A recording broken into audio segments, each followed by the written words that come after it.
Selamat datang di Nalar Diri. Di dunia yang serba cepat ini, kemampuan untuk membedakan kebenaran dari kebohongan menjadi semakin krusial.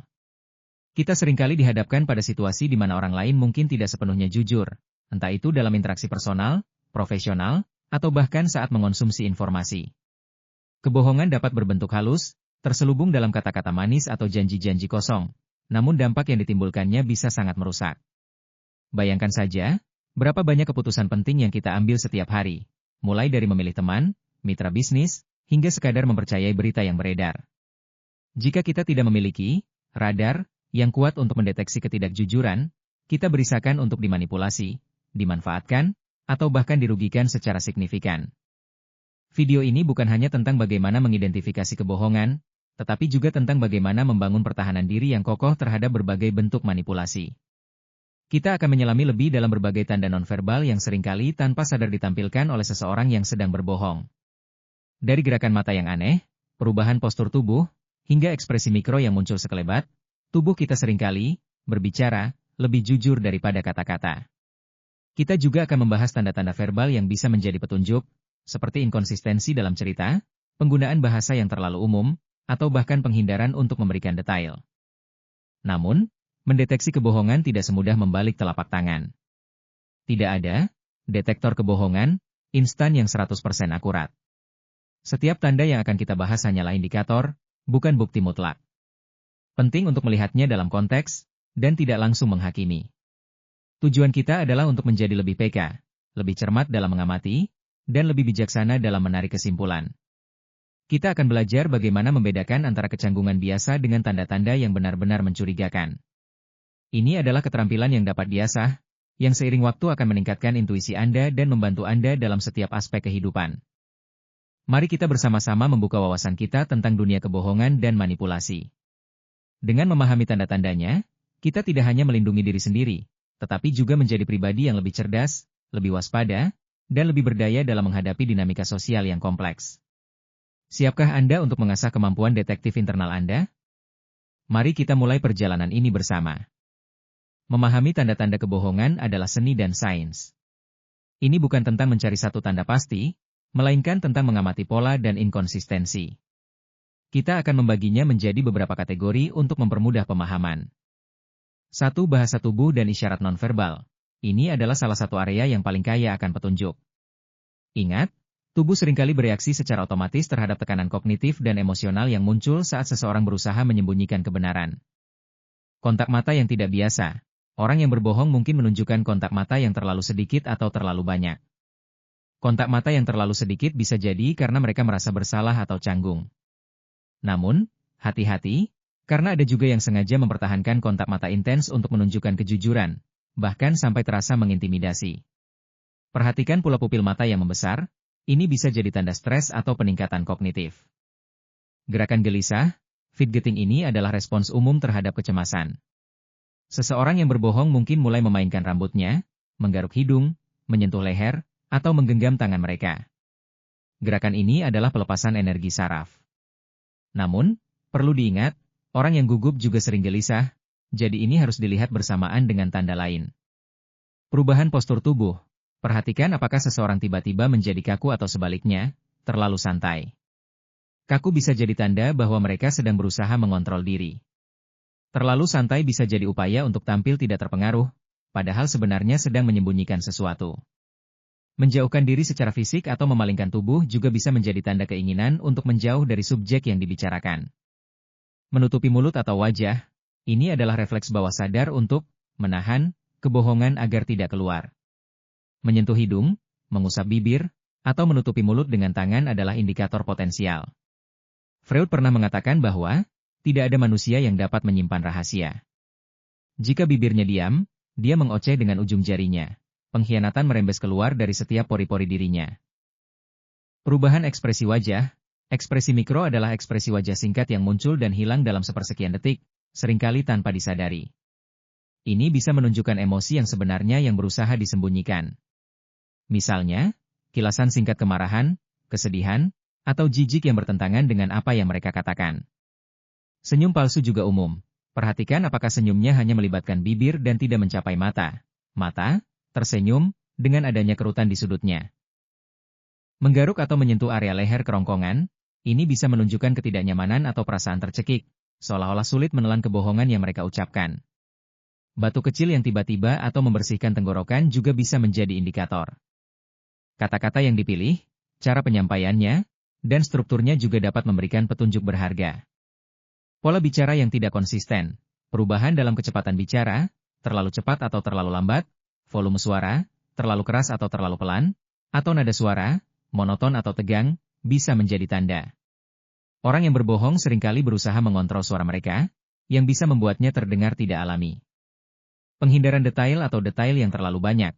Seseorang yang berbohong mungkin menghindari memberikan detail spesifik, menjawab dengan sangat umum, atau mengulangi pertanyaan untuk mengulur waktu. Sebaliknya, beberapa pembohong mungkin memberikan detail yang terlalu banyak dan tidak relevan, seolah-olah untuk meyakinkan Anda bahwa mereka telah memikirkan segalanya. Ini sering disebut over-explaining. Penggunaan bahasa yang berhati-hati atau jauh. Mereka mungkin menggunakan bahasa yang abstrak atau tidak langsung. Misalnya, itu terjadi, daripada, saya melakukannya. Mereka juga mungkin menghindari penggunaan kata ganti orang pertama seperti, saya, atau, kami, dan lebih sering menggunakan, dia, atau, mereka. Kontradiksi dalam cerita, ini adalah tanda paling jelas. Jika cerita mereka berubah setiap kali Anda bertanya, atau jika ada inkonsistensi internal dalam narasi mereka, itu adalah bendera merah besar. Pembohong sering kesulitan mengingat detail cerita palsu mereka secara konsisten. Penggunaan penegasan yang berlebihan, mengatakan, sejujurnya, terus terang saja, percayalah padaku, atau, demi Tuhan, secara berlebihan bisa jadi upaya untuk meyakinkan Anda tentang kejujuran mereka, padahal sebenarnya mereka merasa tidak jujur. Menyerang atau mengalihkan pembicaraan.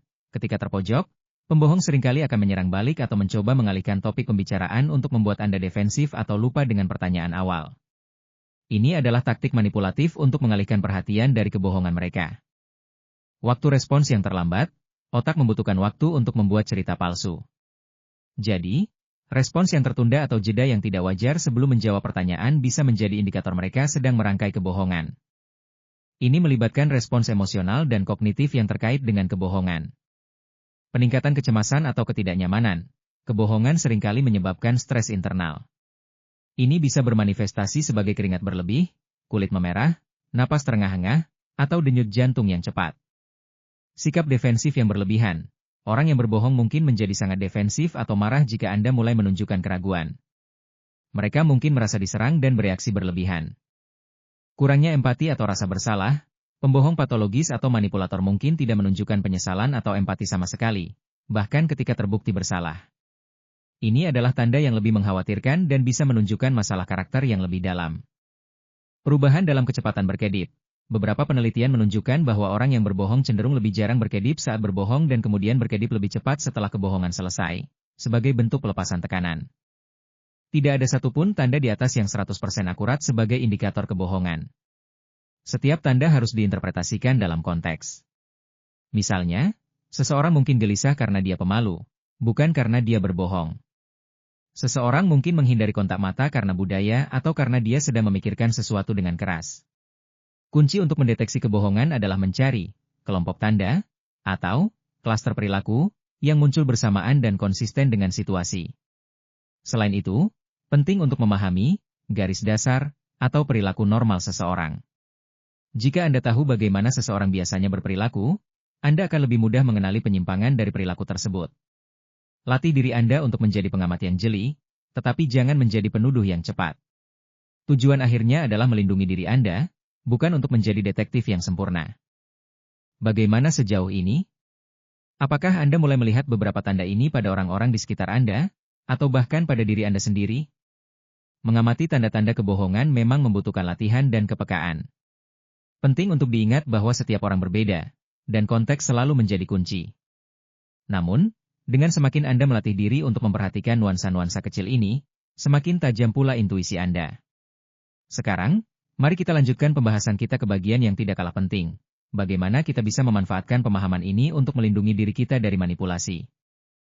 Kita telah menjelajahi berbagai indikator yang dapat membantu kita mengidentifikasi potensi kebohongan, mulai dari bahasa tubuh yang tidak sadar hingga pola bicara yang mencurigakan.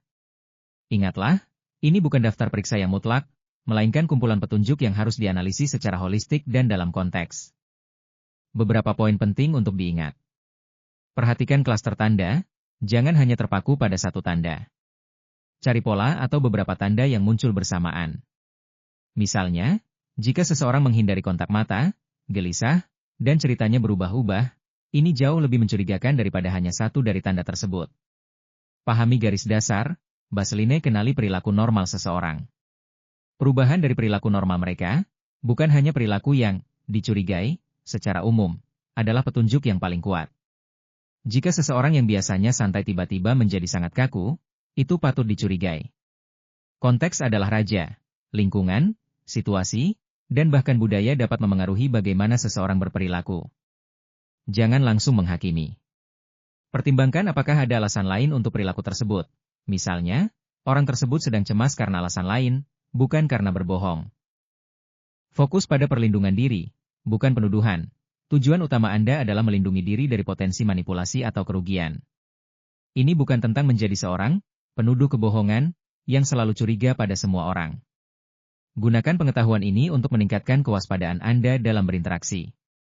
Jangan terpancing emosi. Pembohong dan manipulator seringkali berusaha memancing emosi Anda, kemarahan, rasa bersalah, atau simpati, untuk mengalihkan perhatian atau membuat Anda lengah.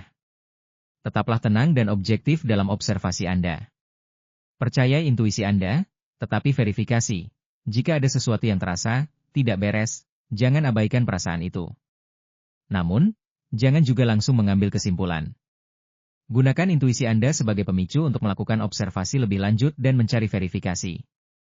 Jadi, apa yang bisa Anda lakukan setelah Anda mendeteksi potensi kebohongan atau manipulasi? 1. Tetap tenang dan observasi lebih lanjut. Jangan langsung bereaksi. Beri diri Anda waktu untuk mengamati lebih banyak. Ajukan pertanyaan lanjutan yang bersifat terbuka, yang mendorong orang tersebut untuk memberikan lebih banyak detail, tanpa terdengar menuduh. 2. Verifikasi informasi. Jika memungkinkan, cari cara untuk memverifikasi fakta atau klaim yang meragukan. Ini bisa berarti mencari informasi dari sumber lain, memeriksa dokumen, atau berbicara dengan pihak ketiga yang relevan. 3. Lindungi diri Anda. Jika Anda yakin bahwa Anda sedang dimanipulasi atau dibohongi, langkah selanjutnya adalah melindungi diri Anda. Ini bisa berarti menetapkan batasan, tegaskan batasan yang jelas dalam hubungan atau interaksi tersebut. Mengurangi keterlibatan. Jika perlu, kurangi interaksi dengan orang tersebut, terutama dalam hal-hal yang penting atau berisiko. Mencari dukungan. Bicarakan dengan teman, keluarga, atau profesional yang Anda percayai untuk mendapatkan perspektif dan saran. Mengambil jarak emosional. Jangan biarkan diri Anda terlalu terikat secara emosional pada orang yang tidak jujur, karena ini dapat membuat Anda lebih rentan terhadap manipulasi. Ingatlah, kekuatan terbesar Anda adalah pengetahuan dan kesadaran diri. Semakin Anda memahami dinamika kebohongan dan manipulasi, semakin Anda dapat mengambil langkah proaktif untuk menjaga diri Anda tetap aman dan integritas diri Anda tetap terjaga. Semoga video ini memberikan Anda wawasan baru dan alat yang bermanfaat untuk menavigasi kompleksitas interaksi manusia. Kemampuan untuk mengenali tanda-tanda kebohongan adalah keterampilan berharga yang dapat meningkatkan kualitas hidup Anda, baik dalam hubungan pribadi maupun profesional. Dengan pemahaman ini, Anda tidak hanya melindungi diri dari potensi kerugian, tetapi juga memberdayakan diri untuk membuat keputusan yang lebih tepat dan membangun hubungan yang lebih jujur. Kami ingin mendengar pengalaman Anda. Pernahkah Anda berhasil mendeteksi tanda-tanda kebohongan, dan bagaimana Anda mengatasinya? Atau mungkin Anda punya tips tambahan yang ingin dibagikan? Silakan bagikan pengalaman dan pemikiran Anda di kolom komentar di bawah video ini. Interaksi Anda sangat berarti bagi kami dan dapat membantu orang lain yang mungkin menghadapi situasi serupa. Jika video ini bermanfaat, jangan lupa like, share, dan subscribe channel ini ya, dan nyalakan lonceng notifikasi supaya tidak ketinggalan tips komunikasi lainnya. Terima kasih sudah menonton, sampai jumpa di video berikutnya.